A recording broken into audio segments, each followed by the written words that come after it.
Amen. Thank you. Praise and worship. Thank you, Lord. Nagulat ako. Saan ang galing yun? Yung gano'n. Uli ng Panginoon, ano? Meron tayong bata na ginagamit ang Panginoon. Sabi nga kasi ng Panginoon, kung ayaw nyo magpuri sa akin, yung bato ang magpupuri. Kaya yung mga matatanda, ginagamit ng Diyos yung mga bata. Ano? So, purihin ng Panginoon at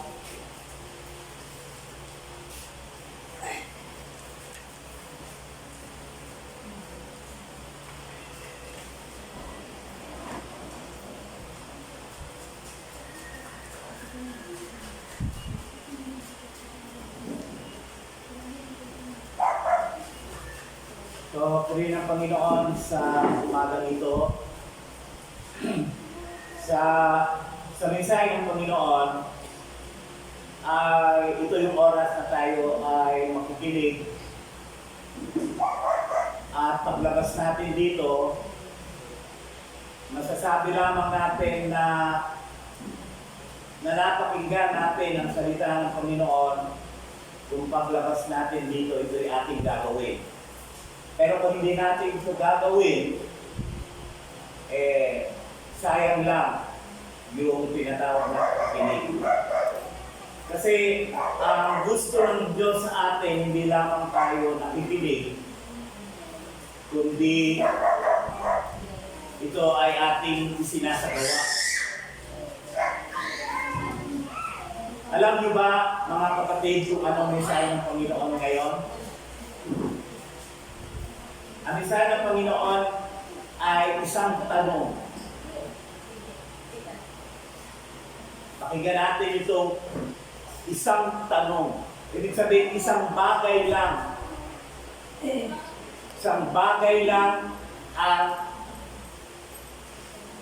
ibibigay ng Panginoon sa atin. Kumbaga, kahit kakain. Kung mayroong minuto, mayroong lumpia, mayroong adobo, may fried chicken, marami yun. Pero ang mensahe ng Panginoon ay isa lang na ulam. Isang pagkain lang. Kasi pagka marami, hindi natin ito nalalasahan. Kaya, isang pagkain lang ang ibibigay ng Panginoon sa ating mga espiritual na buhay ngayon para ito'y ating manamnam, malasahan, at maipabuhay natin. Ngayon, yung topic natin, one question, isang tanong.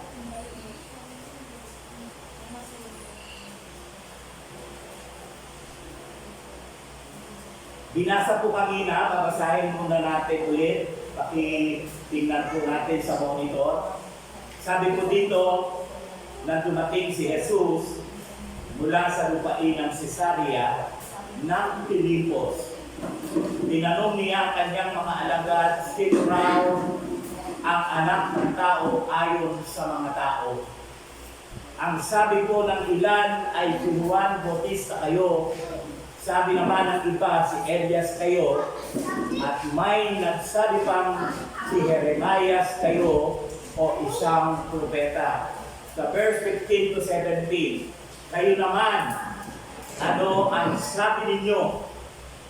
Sino ako? Tanong niya sa kanyang mga alagad. Sumagot si Simon Pedro, kayo po ang Kristo, ang anak ng Diyos na buhay. Sinabi sa kanya ni Jesus, mapalad ka Simon, anak ni Jonas, sapagkat ang katotohanan ito ay hindi binigay ng sino mang tao, kundi ng aking amang nasa langit. Tayo po ay manalangin. Panginoong Diyos, napakabuti mong Diyos.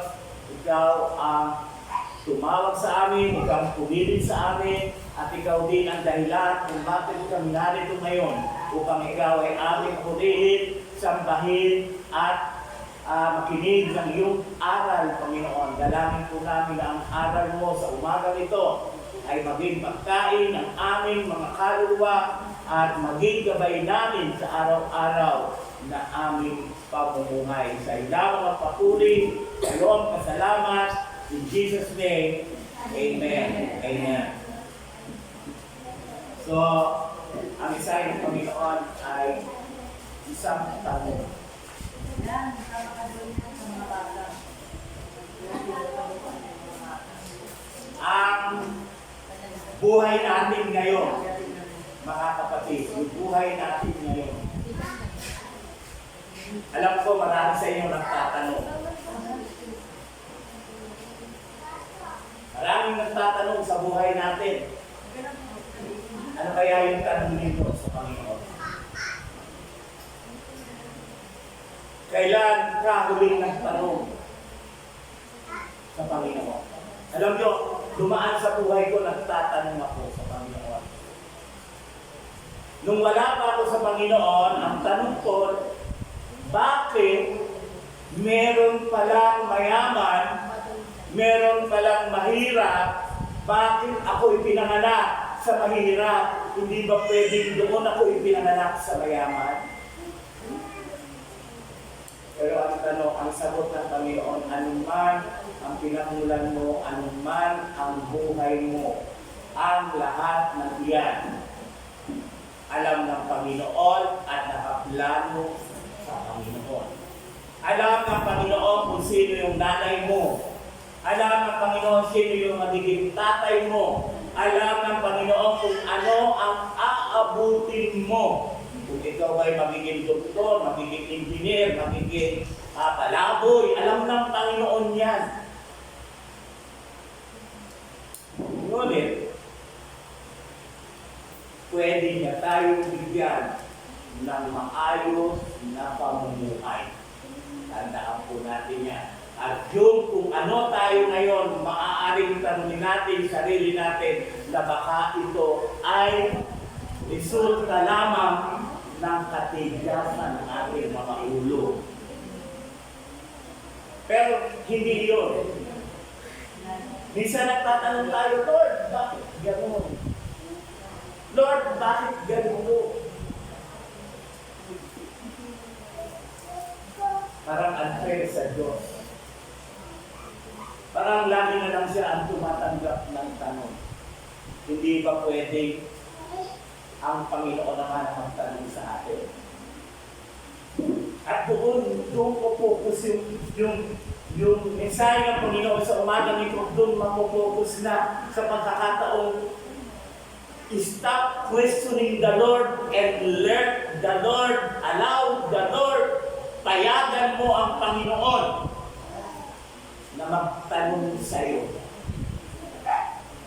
para patas. Payagan natin ang Panginoon ngayong umaga ito na magtanong siya sa atin. Dahil lahat ng tanong natin natanggap na ng Panginoon. Noong ang Panginoon ay nandito sa sanlibutan, nakaranas siya ng maraming katanungan sa iba't ibang mga tao. Siya ay nakaranas ng iba't ibang tanong mula sa iba't ibang tao.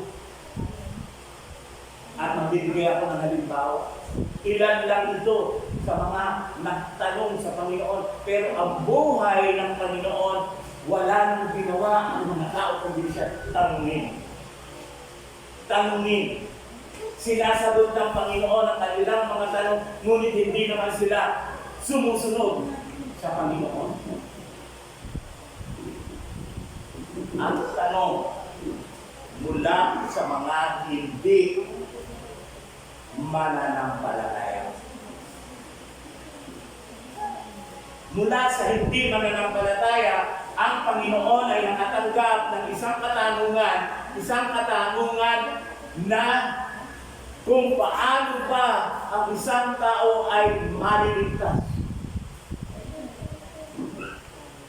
Matthew 10:17, nang siya'y paalis na, may isang lalaking tatakbong lumapit kay Jesus, lumuhod sa harapan niya at nagtanong, "Mabuting guro, ano ba ang dapat kong gawin upang makamtan ko ang buhay na walang hanggan?"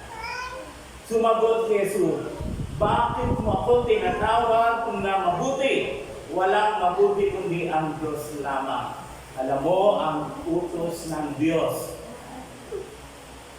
Huwag kang papatay, huwag kang mangangalunya, huwag kang magnanakaw, huwag kang sasaksi ng walang katotohanan, huwag kang mandaraya, igalang mo ang iyong ama at ina. Sumagot ang lalaki, Guro. Mula sa aking pagkabata, tinupad ko na ang lahat ng mga iyan. Verse 21, magiliw siyang tiningnan ni Jesus at sinabi, may isang bagay na dapat mong gawin.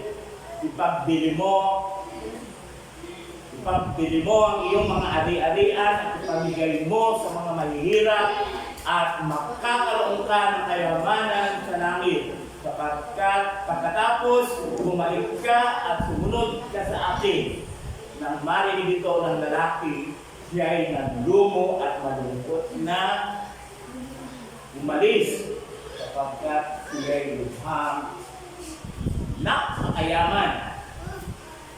Isang mayaman na maraming pera nang akala niya dahil mayaman siya, dahil marami siyang pera, ay pwede siyang maligtas.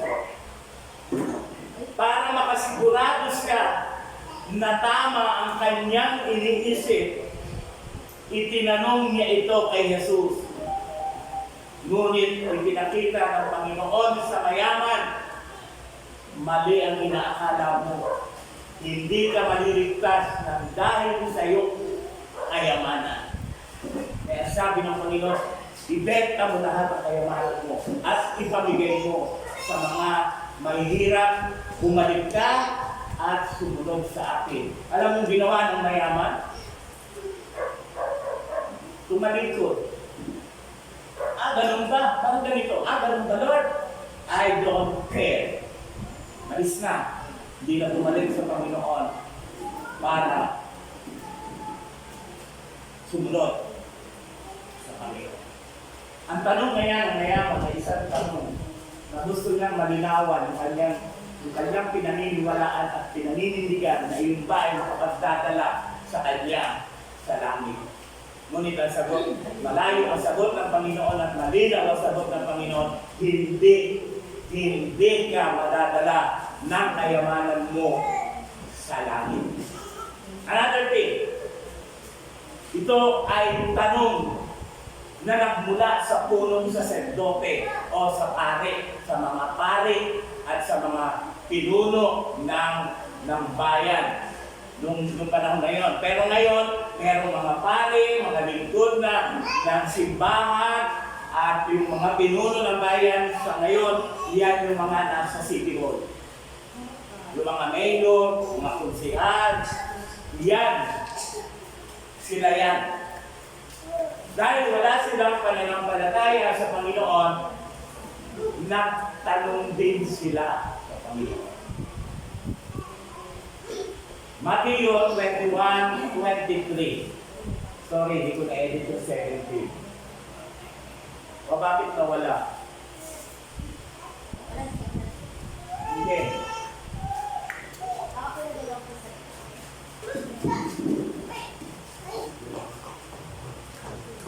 Alam ko na nasa screen.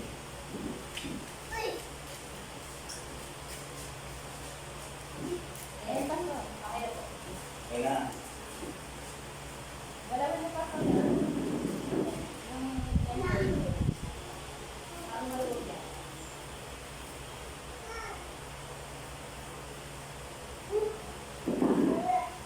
maganda kasi kung nakikita ninyo para mas malinaw.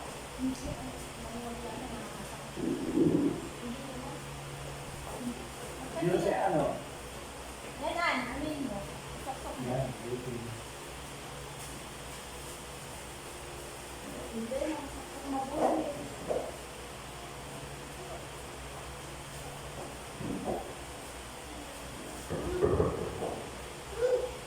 Yan. Yan.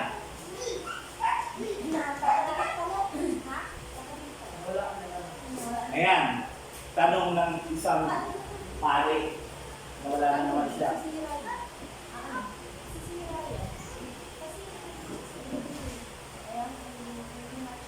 Sige na, okay na, kung wala.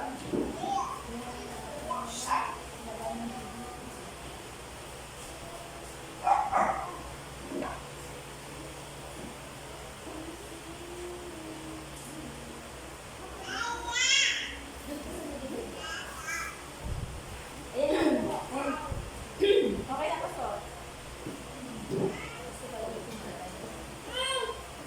Yan. Tanong ng saserdote sa Panginoon. Pumasok si Jesus sa templo habang siya ay nagtuturo doon. Lumapit sa kanya ang mga punong pari at mga pinuno ng bayan at siya ay tinanong, ano ang karapatan mong gumawa ng mga bagay na ito? Sino ang nagbigay sa iyo ng karapatan gumawa nito? So alam niyo kung bakit niya tinanong ang Panginoon?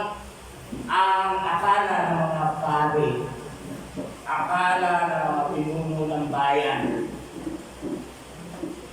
ang kanilang kapangyarihan ay higit pa sa kapangyarihan ng Panginoon. Kaya inusisa na ang Panginoon.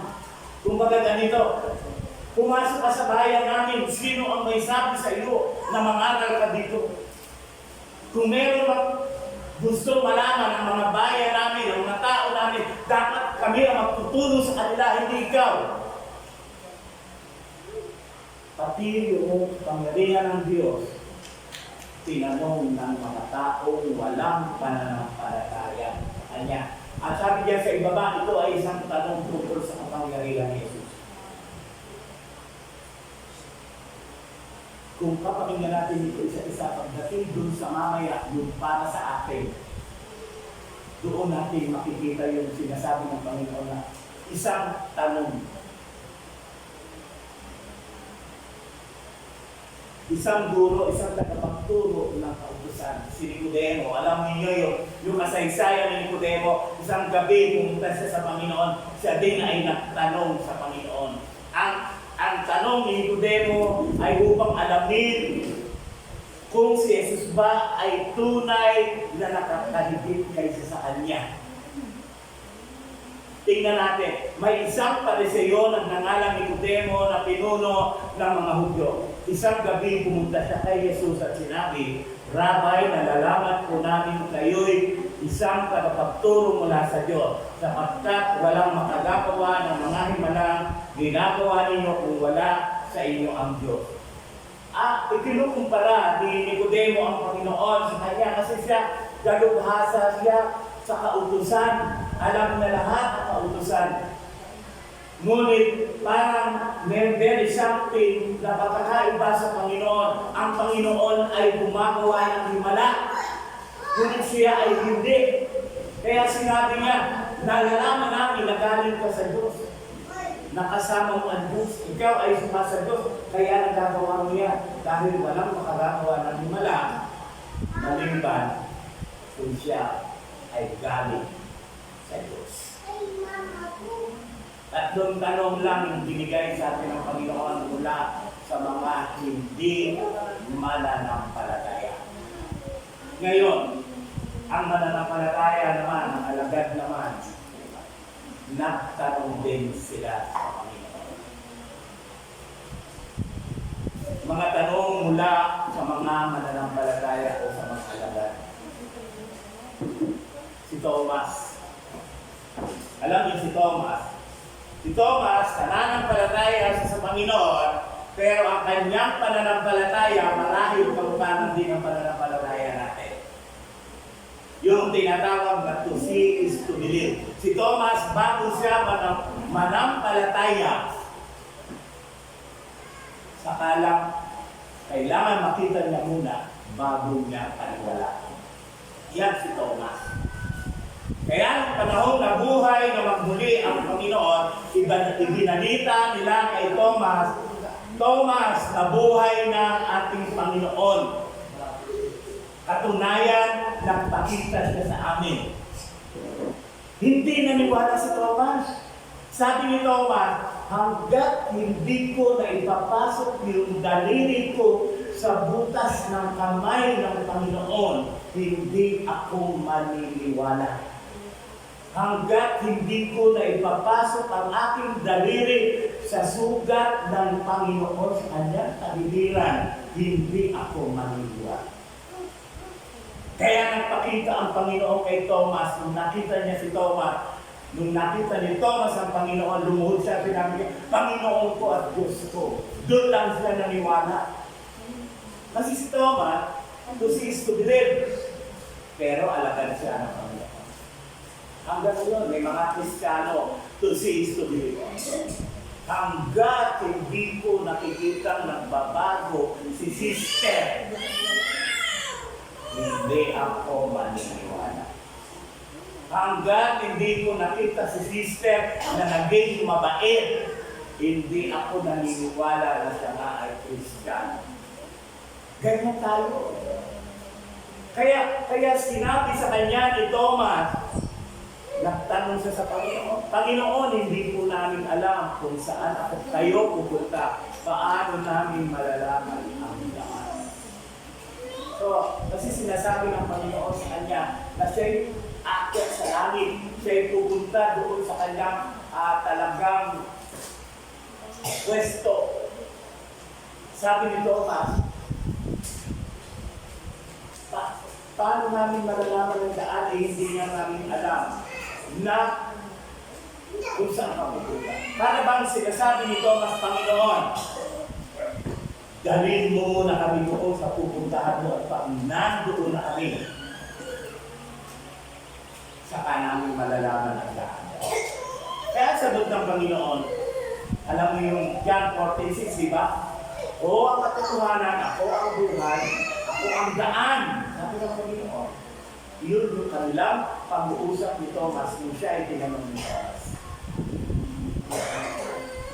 Isang tanong na lang para dumating tayo sa atin. Sa atin naman, isa na lang, si Pedro, sa John chapter 13 verse 6. Hinugasan ng Panginoon yung paa ng mga alagad, isa-isa. At sa verse 6, paglapit ng Panginoon kay Pedro, nung siya ay hugasan ng paa ng Panginoon, ito ang sabi, paglapit niya kay Pedro, tumutol ito. Panginoon, sabi niya, di yata kayo pa ang maghuhugas ng aking mga paa. Tanong ng paglilinaw sa mga bagay na hindi nauunawa. Iyan ang tanong ni Pedro. Ngayon, pupunta tayo doon sa akin. Doon para sa akin, para sa atin lahat. Kapatid, ang pinapakinggan mo ito, sabihin mo sa sarili mo, Panginoon, lahat ng maririnig mo ngayon ay para sa akin. Pag narinig natin ito, mga kapatid, paglabas natin dito sa simbahan, lagay natin ito sa buhay natin.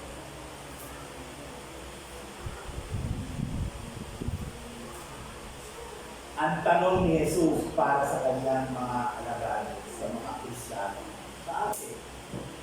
Binaliktad ng Panginoon. Sige kayo sa tanong kayo nagtanong sa akin, sige ako, sagot ako ng sagot. Hindi naman dito ako pinapakinggan. Teka nga muna. Baka naman itong mga kasama ko na to, linggo-linggo, na sumasamba daw sa akin, nagpupuri daw sa akin. Baka naman itong mga ito ay hindi rin nila lubos na nauunawaan kung sino ako at sino sila. Kaya binigyan tayo ng pagkakataon ng Diyos, tatanungin niya tayo ngayon. Yun bang ginagawa mo sa Panginoon? Talaga bang ginagawa mo sa Panginoon? Talaga ba si Jesus ang dahilan bakit ka laging narito? Talaga ba si Jesus ay iyong Panginoon at tagapagligtas o tagapagligtas lamang at hindi Panginoon?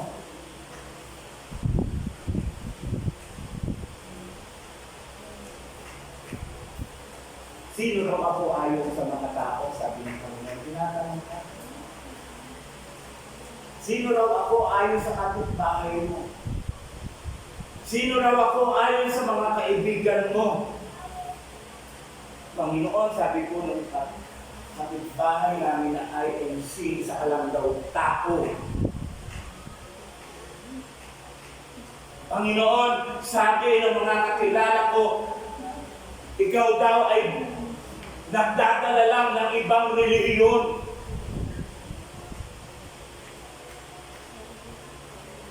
Pero hindi yun ang issue. Ang issue ng Panginoon, ikaw, tayo, sino siya sa atin? Kayo naman, sabi sa Matthew 16:15-17, kayo naman, ikaw naman. Sabi sa akin ng Panginoon habang ginagawa ko ito, ikaw, Romy, sino ako sa iyo? Yung bang iniiwan mo yung pamilya mo at pumunta ka sa malayong lugar, kanino mo ba yan ginagawa?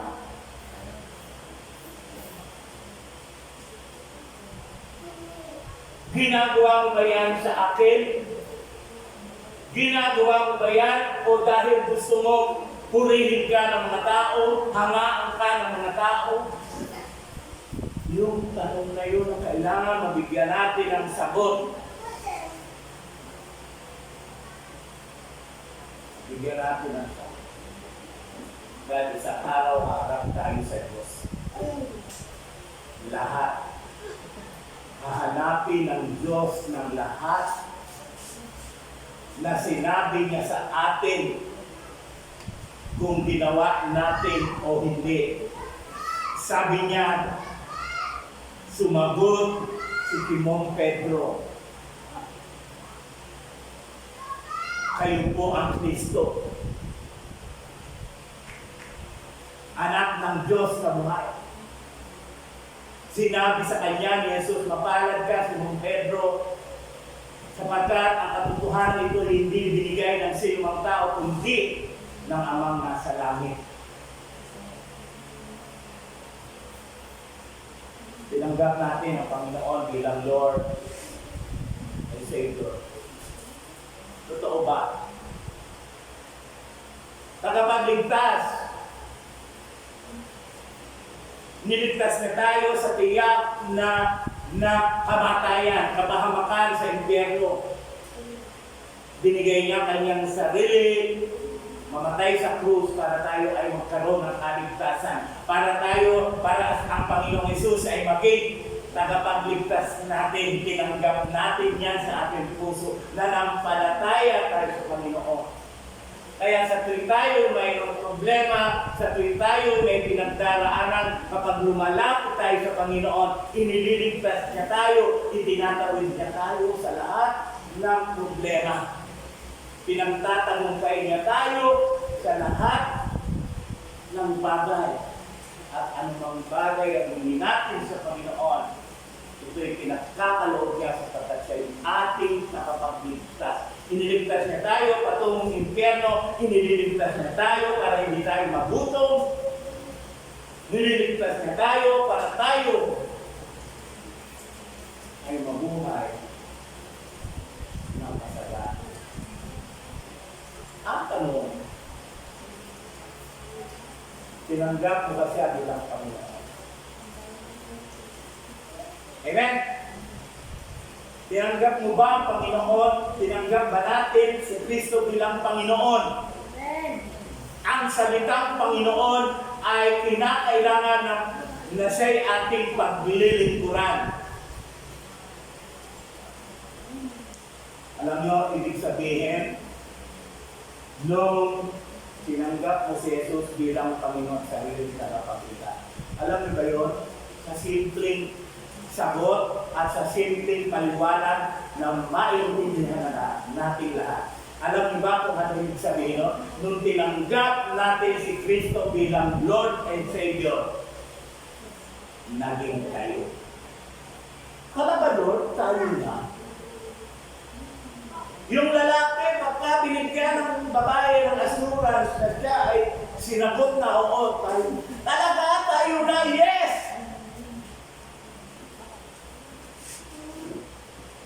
Yung babae yun, gano'n. Pagka binigyan ng assurance ng lalaki na sila na, natutuwa, yes! Kami na! Mula ngayon, ikaw na natin!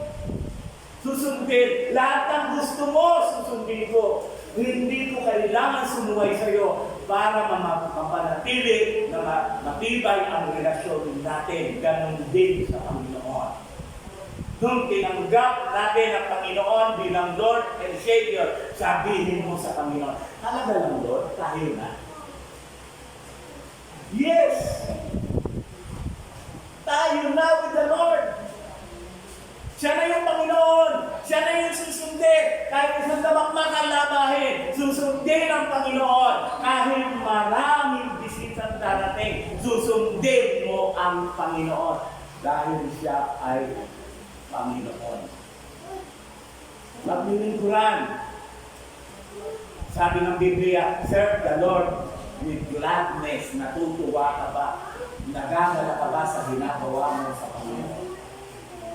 Panginoon, dito na lang ako sa bahay. Aircon. Sa church kasi ang init eh.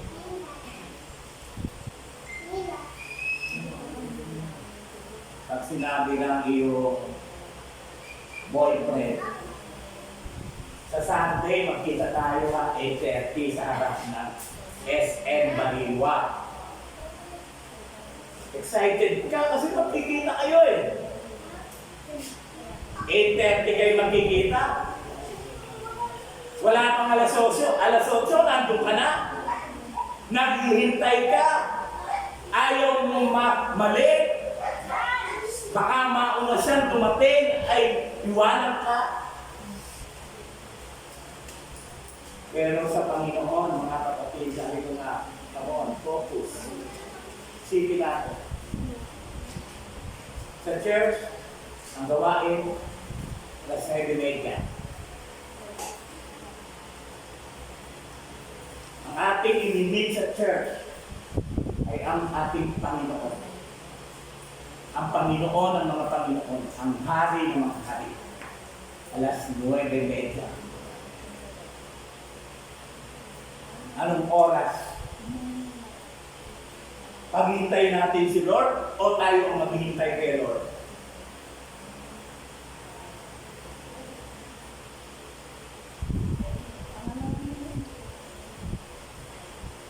Dapat makita natin. Dapat pagdating ng alas 9, lahat dito na. Baka dumating si Lord ng alas 8:50. Mauna siya sa atin, naiwan tayo. Kaya kung totoo na si Jesus ang ating Panginoon, huwag, ito ang tanda natin, huwag mong idagdag si Lord sa buhay mo. At tandaan nyo, ulitin ko, huwag mong idagdag si Lord sa buhay mo. Sabihin mo sa sarili mo, Romy, huwag mong idagdag si Lord sa buhay mo. Kung hindi ko idadagdag si Lord sa buhay ko, ano ba dapat?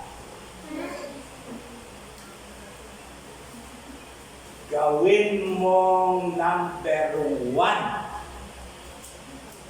si Lord sa buhay mo at lahat ng bagay na pangailangan mo, si Lord ang magdaragdag sa iyo. Mateo chapter 6:23. Pag sumakitan mong unahin ang Panginoon, mamuhay sa kanyang katuwiran at ang lahat ng bagay idaragdag niya sa iyo. Kaya huwag natin gawing karagdagan si Lord. Unahin natin siya bilang Panginoon natin at gawin natin siya ang magdagdag ng lahat ng bagay para sa atin. Ulitin natin tanong. Sabi ni Lord, sa iyo, sa inyo, sino ako? Sino ba talaga ako?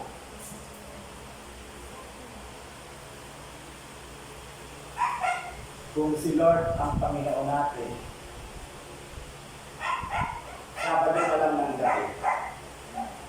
Sabado pa lang ng gabi. Kailangan desidido tayo. Decided na tayo na bukas makikipagkita tayo kay Lord. Sabado pa lang ng gabi, lanzado na yung pantalon, lanzado na yung blouse, nakaredy na yung medyas, nakaredy na yung sapatos, at pagdating ng linggo, nakaredy na ang puso, makikipagkita na kay Lord na ating Panginoon. Hindi yung pagdating na Sunday, nasabay sa katos ko, dito ko lang yun nilagay. Talaga naman nga, dito lang yun eh. Eh, hindi na makita, malilate na, nagdudumali na, sabi ni Diablo. Alam mo naman, pupunta ka doon, nakasigelas ka na. Huwag ka na pumunta. Kaya, ang mangyayari, hindi na lang pupunta. May narinig. Late ka na rin lang, huwag ka na pumunta, late ka na eh. Pero kung si Lord ay talagang Panginoon ang buhay natin,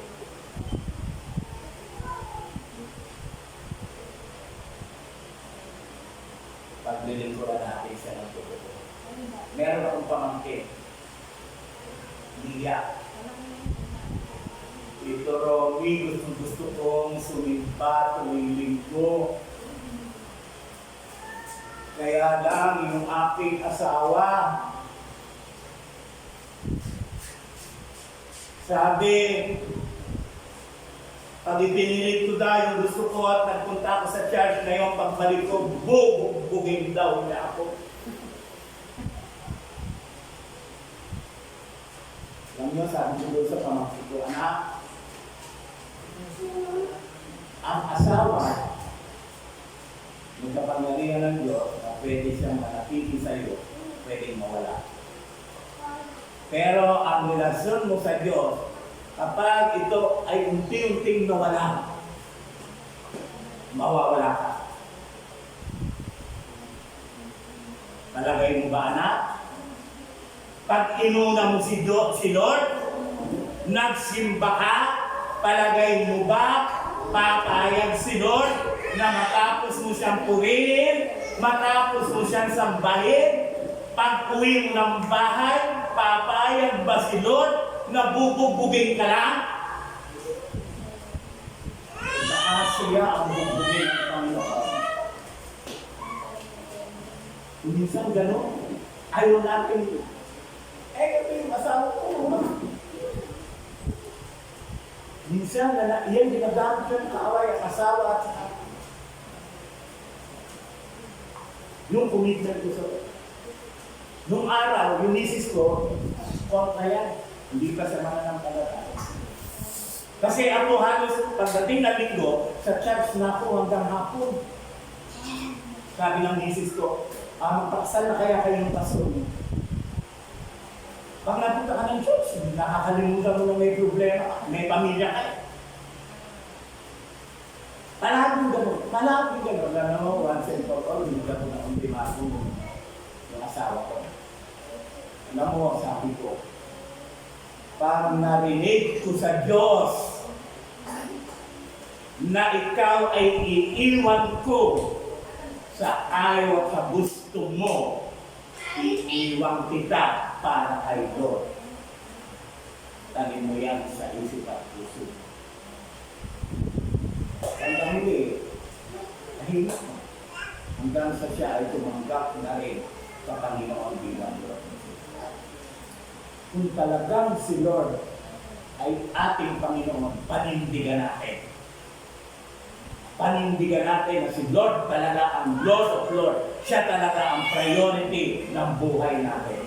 Kahit sino kaya muwala. Bakit? Ayaw mo na sumimba ko at yung 2,500 na sweldo ng isang linggo, hindi mo na ibibigay sa akin. I don't care. Higit pa dyan, ibibigay ni Lord pag inuna ko si Lord. Kaya minsan, pag nanatuwiran ka, tandaan, makapansin mo sa sarili mo. Tuwing darating ang araw na linggo, meron kang katuwiran. Kasi. Lunes hanggang Sabado, maglaba ka kung gusto mo. Maglinis ka ng bahay kung gusto mo. Gawin mo lahat ang gusto mo, kwentuhan ka sa kapitbahay mo. Pero kung si Lord ay iyong Panginoon, meron kayong usapan ni Lord na tuwing linggo ay magkikita kayo sa church. Gampanan mo, panindigan mo, dahil tinapos mo ng gawain bahay, tinapos mo ng paglalaba, tinapos mo na pakikipagkwentuhan, kay Lord mo naman. Kay Lord mo. Amen po ba? Amen. So yung mensahe ng Panginoon, isang tanong, uulitin ko, isang tanong. Sino ang Panginoon sa iyo? Sa atin. Sa bawat isa sa atin, sino ang Panginoon?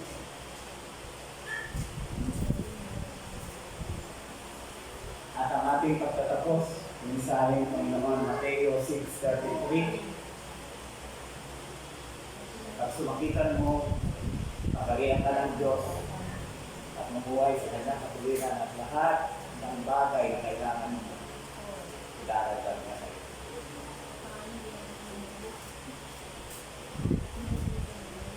Unahin ang Panginoon.